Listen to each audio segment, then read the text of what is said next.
తండ్రి యొక్కయు అందరూ చూడండి కుమారుడి యొక్కయు పరిశుద్ధాత్మ యొక్క నామమున UFFCM అనేటువంటి సంస్థలు ఈ ప్రార్థన పరిచర్యలు ఈ ఆలయాన్ని ప్రారంభిస్తున్నాము తండ్రి. ఆమేన్. గట్టిగా చప్పట్లు కొట్టి లోపలికి వెళ్ళండి.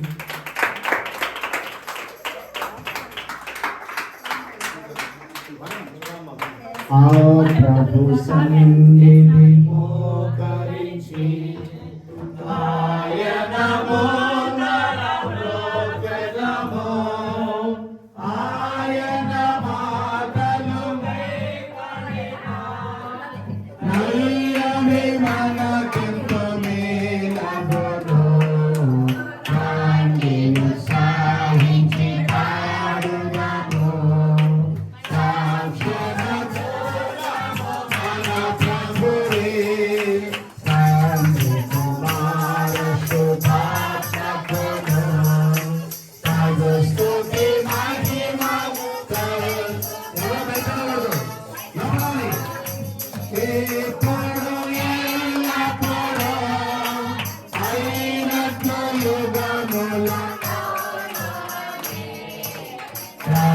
Yes,